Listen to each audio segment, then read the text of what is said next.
Hello, everyone. This is Jessica Pettit, and who do I have the pleasure of interviewing today? Hi, Jess. I'm Victor Santana-Melgoza. I am a diversity trainer with my company, Diversity Talks. I'm also a communication instructor at the Hula Hoops School of Human Communication at Arizona State University. Go Devils. Yes. That's right. You're a Sun Devil as well. I forgot about that. Barely, but yes. Former Sun Devil, yes. Cool. So I super appreciate some time, and we're just going to have a casual conversation. There's a couple of different pieces that are kind of coming together in my world, and I want to talk to other experts like yourself about what these kind of things mean to you. So yes. The first one is the concept of diversity dividend. Most of the time in like corporate work or something, everything's about the bottom line, and I've heard the term being used around diversity dividend, and I'm curious, what does that mean to you, specifically in regards to the investment, the action, and the return?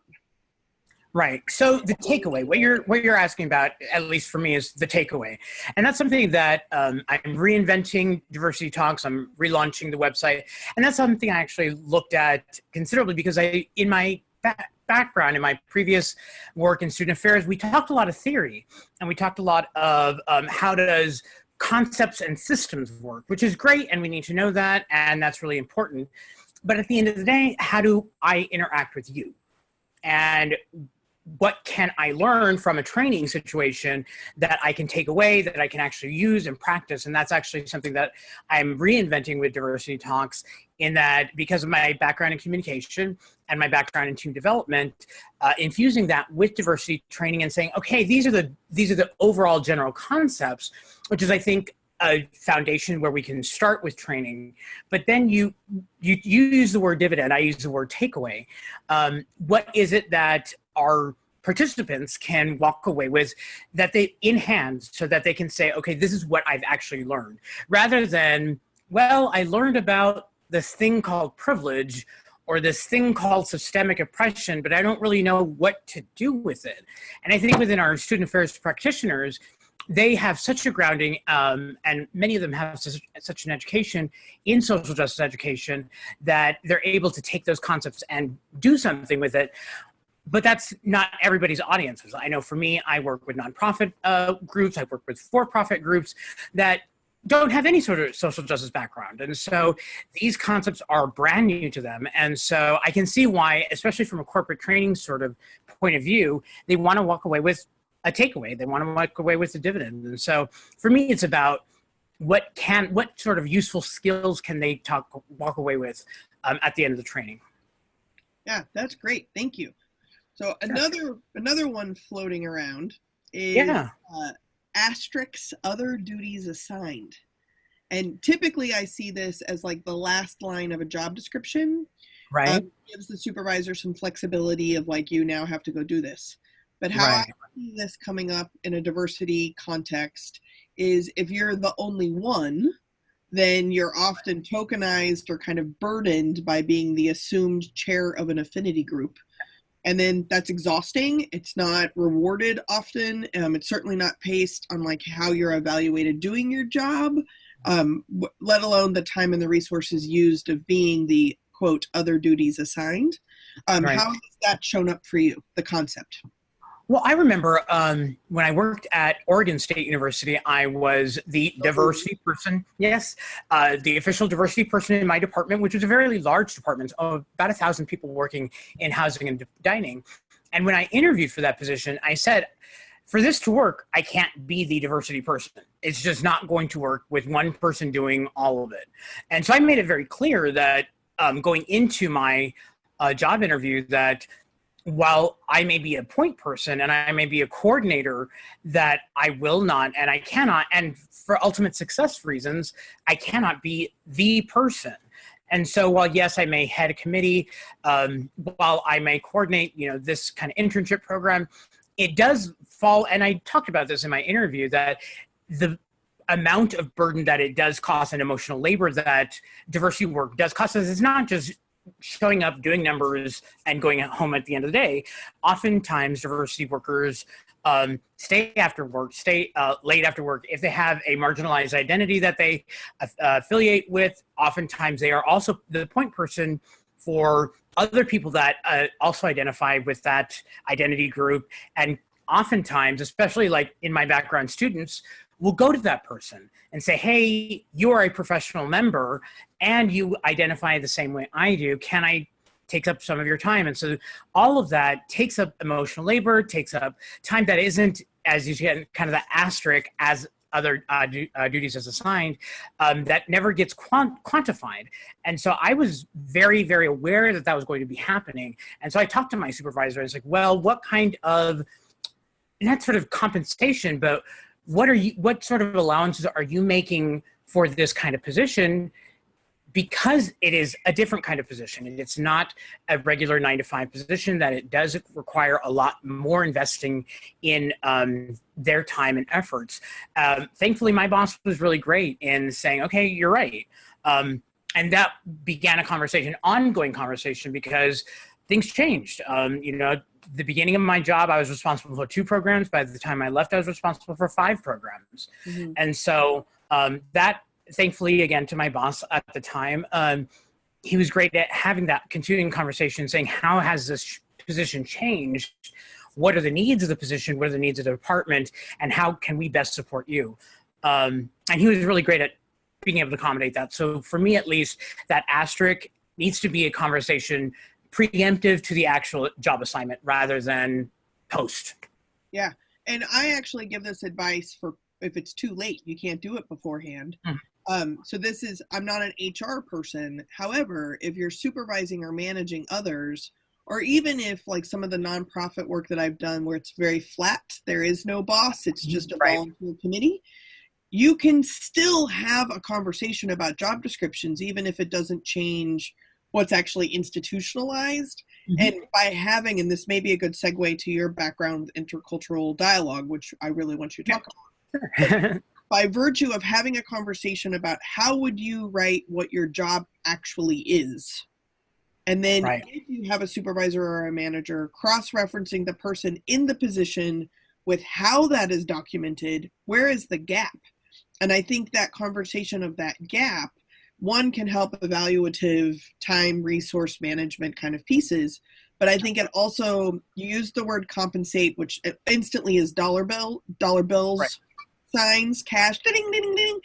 But the compensation of the labor and the emotional support that is required for other pieces that are occurring, that person is doing that job, even if it's not part of the description. I did some work at a hospital recently, and there's a woman who voluntarily makes muffins or cupcakes or brownies or something for everybody in the department's birthday.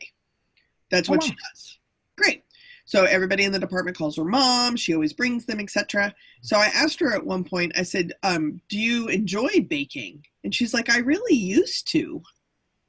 And I was like, oh, that's interesting. And I was like, well, do you make your kids, what are their favorite cupcakes? And she's like, yeah, I don't really make them for them. And it turned out that she loved this. She started doing it, and now it's just assumed.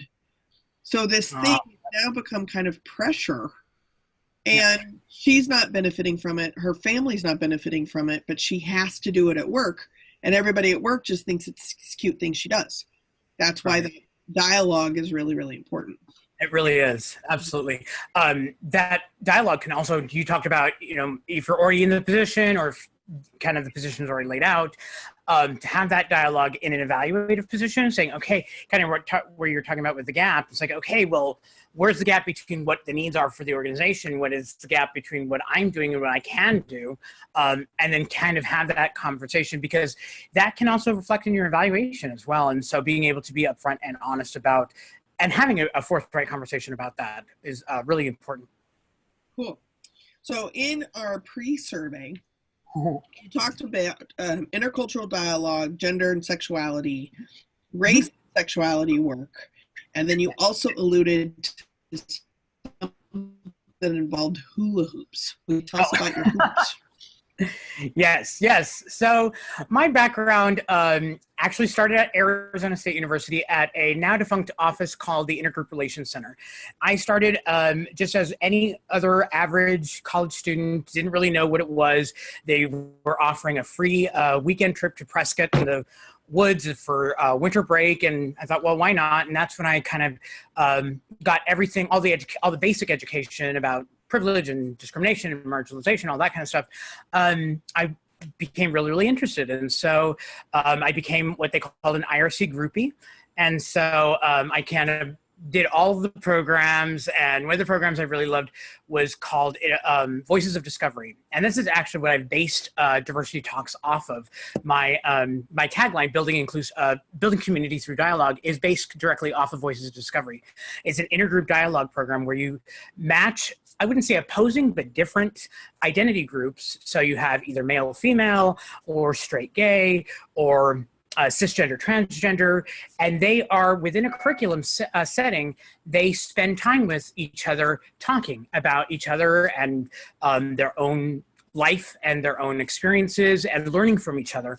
This has been taught at University of Michigan, at Arizona State University, and to really, really great success. And so I kind of adopted that as a guiding principle. The Hula Hoops actually started again at Arizona State University.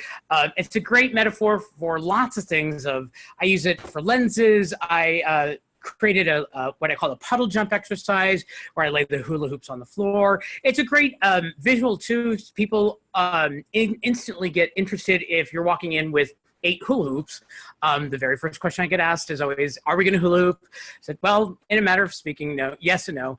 But it's a great visual in terms of, it's very large too. I have to kind of carry it around. I've carried it from here to Vermont and on planes and all sorts of things.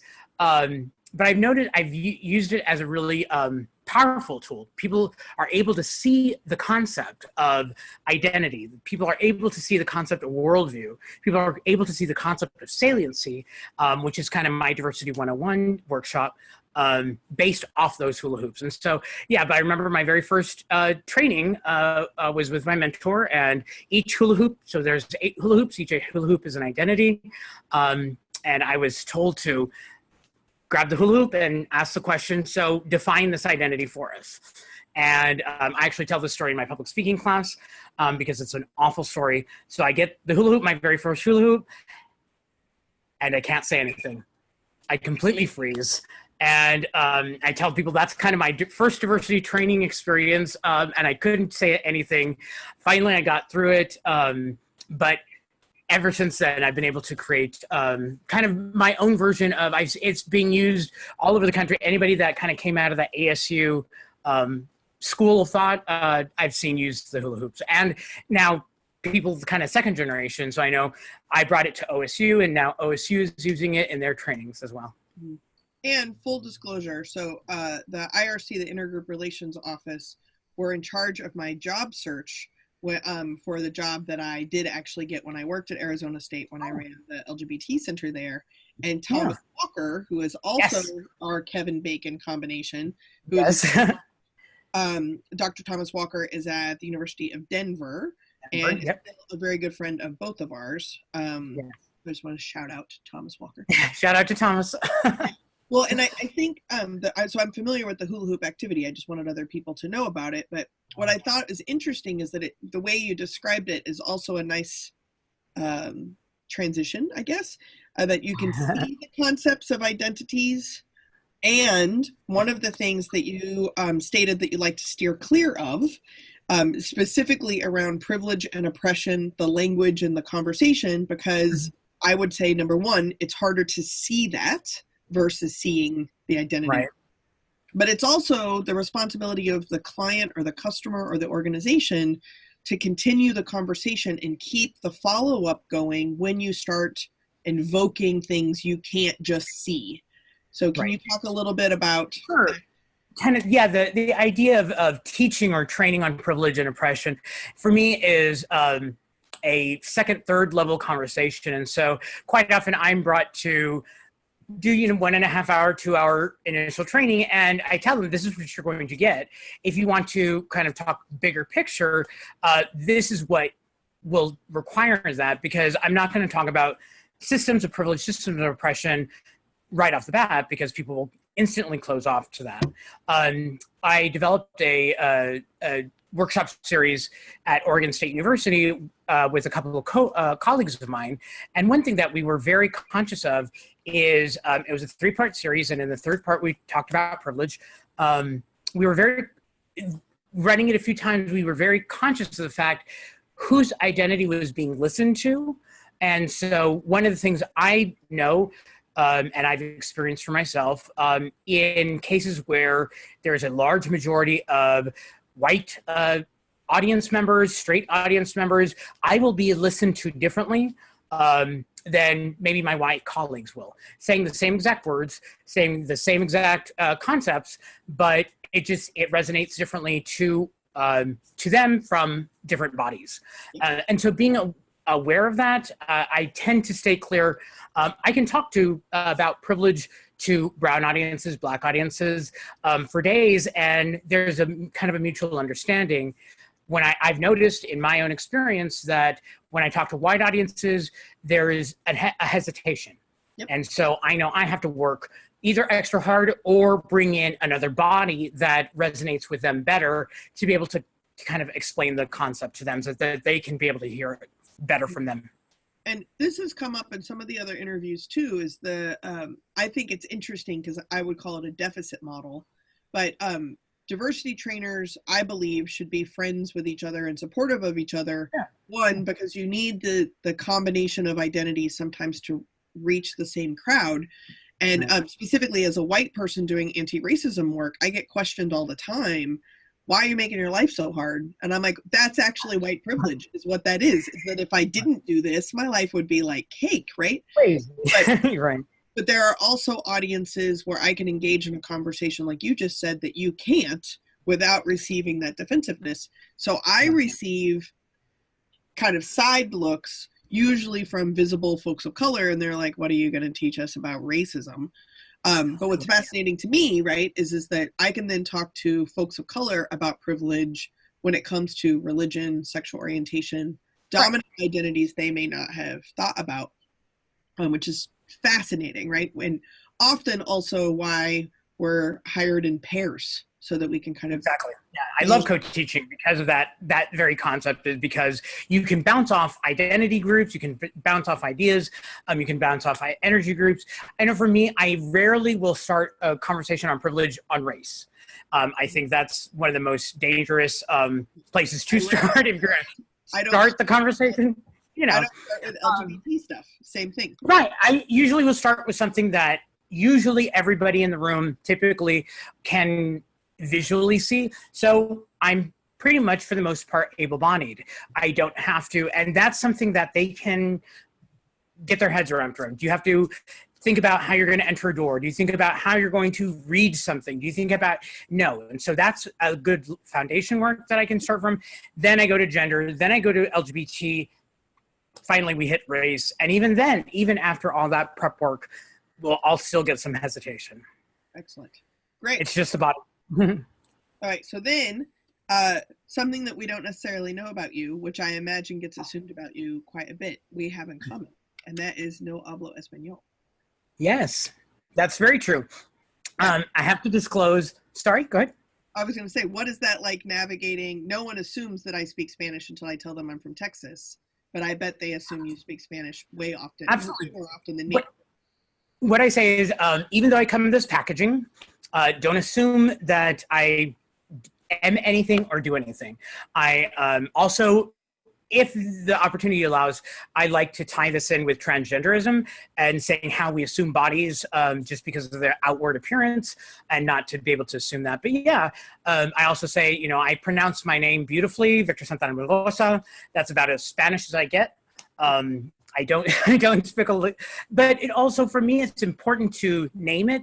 It's also important to talk about it, not only for assumption reasons, but also so other people can see that Hispanic bodies come in fourth generation American bodies as well. And so, you know, my great grandparents, I think, great-great-grandparents, excuse me, emigrated to this country. The old line is, you're from Texas, you've probably heard it, the border didn't cross us, or we didn't cross the border crossed us. Right. So that's how long ago my people, if you want to say my family, came to this country. So I'm as American as an apple pie, and I like enchiladas. Right. So, but that's also coming from El Paso, Texas, and that's coming from the Southwest, and but I don't speak Spanish, and that's something that's been an identity that I've hidden at times, especially coming from El Paso and living in a brown city. I've gotten ostracized from my own people because I don't speak Spanish, because I'm a fourth generation American. So there's been that, and it has presented difficulties and challenges working with brown audiences when there is an expectation that you're my gente, you know, you are the people that I come from, and there's certain expectations or certain assumptions about my background, about my socioeconomic status, about my education level, about my parents' education level, that just isn't true. You know, my mother was a college professor, my father was a CPA, and that's not a story that gets told very often. And so for me, rather than hiding it, rather than hiding behind the name, I decided to, well, no, this is an important aspect that people need to hear about. This is a story that people don't hear. Right. And that is part of the American story as well. And what a great example of using this context around language to then mirror another context that's often confusing. I use trans issues. Well, you cited that as kind of like, don't make assumptions about what you see. So the example that I use when people are like, well, I just don't get how someone could transition based, they're labeled at birth, like I don't get it. So I always use the example that my brother and I were raised by atheists. And at one point in time, my brother decided that that was not who he was, and now identifies as an evangelical Christian. Oh, wow. He, at some point, had a sense of agency, did research, found a community, and began to identify with that community. That is how someone... Oh, that's really good. That's cool. I like that. Right. That's a great story for transition, yeah. Yeah, so great. And often, if we're making stereotypes, the people who are asking that question will now have more in common with my brother than they thought. Yep. Okay, so now my two favorite questions, and then 3 lightning rounds. So number one is, what have you changed your mind about lately? I remember you sending this question, and I had to think about it a little bit. For me, actually, it was bullying. When the concept of bullying first came kind of to the national forefront and into our realm of conversations, I was very hesitant. I said, well, everybody gets bullied.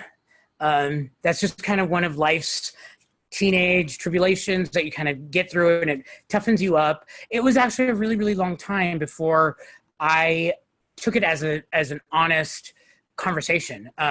It took my, and it's like, okay, well, you're kind of in this work. What is it that you tell other people to do? And I said, well, I tell other people to listen to other people's stories and to actually believe them and to hear what they're trying to communicate. And so that's what I started doing. I started to hear bullying stories, and I started to hear not only the story, but the impact, and kind of trying to mirror that or connect that with my own bullying stories and say, well, it happened to me, and that's not okay as well.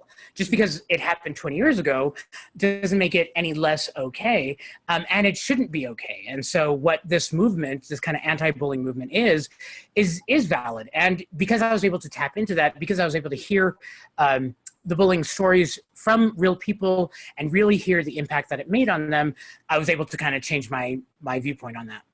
That's awesome. What do you absolutely know? Dialogue works. I guess as a communication scholar and a practitioner, and infusing that in my diversity work, if there's a willingness to build community, dialogue works. Now, it always has to come with a caveat. Everybody has to want it, or both people have to want it, or whoever's involved has to want it. But if they want it, it can be difficult. You know, I look at international relations. I look at international dialogues and how difficult those can be. But if each party actually wants to build community, then dialogue works. I always say you're not entitled to a conversation partner, but you can always be a willing conversation partner. There you go. I like that. Oh, I like that. I'm going to use that. Okay, so lightning round. So I have what I call icebreaker cards, and there's like 50 questions. There's easy, intermediate, and deeper questions. So I asked you to choose 3 numbers between 1 and 50. First lightning round question is, if you were given $1 million, how would you spend it? And what if you had to give it away? I'm sorry, what was the second part? What if you had to give it away? How would you spend it? And then how would I spend it? Well, I'm actually in the housing market right now. And so I'm looking at homes right now. So I'd find a fabulous house in Upper Scottsdale. Also pay off my student loans and just kind of the normal, you know, kind of boring stuff, get all those squared away. Then I guess take a great vacation. I'm all about experiences. And so really kind of having an experience would do that. If I had to give it away, there's so many wonderful charities. There's so many wonderful nonprofits that I personally am invested in or that I've just heard of that I think are doing some really great work. I do a lot of work with foster care youth. And so for me, that's kind of a pinpoint place to work with. And so I guess I would give the money to them. Great. Okay, number 2, share a time when you felt you made a very important decision. To leave my PhD program. So I came to ASU a few years ago and to be part of the PhD program at the Hugh School. And it was a wonderful program, and it is a wonderful program, and I was very honored to be selected because it's a highly competitive program. I came to the realization that there are 3 things that I wanted out of life.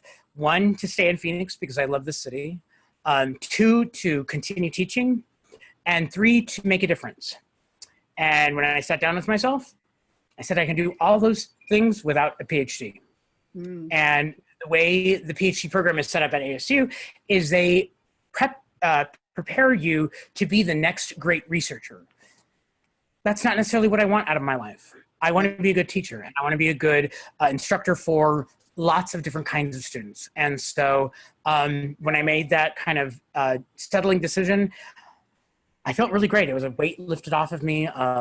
And I was able to leave the program with my head held high and said, you know, I came in, I did well in the program, and I'm leaving of my own accord, and I'm leaving because I'm wanting to do other things. And fortunately, they brought me on as an instructor. And so I'm a full-time instructor with the department. And so I couldn't have asked for a better solution or resolution. Oh, that's fantastic. Congratulations. Yeah. Okay, last one. This is a deep warning. Okay. Okay, warning, yeah. Given the ability, in what one Olympic sport would you most want to compete? Figure skating. I'm totally a gay man. I love my figure skating. I really, really do. I love the beauty of it. I love the twirls and the spins and I'm a big old gay man when it comes to Winter Olympics, and I love it. Nothing wrong. I can't hold it. Forming a stereotype every once in a while, that's fine. You know, we got to fill a stereotype somehow. Excellent. Well, thank you very much for your time. If anybody wants to get in touch with you or follow up with you or hire you, wink, wink, how would they do that? Sure. You can email me at victor@diversitytalks.com. Go to my website, diversitytalks.com as well. Wonderful. Thank you so much, Victor. Thanks, Jess. It was really great catching up.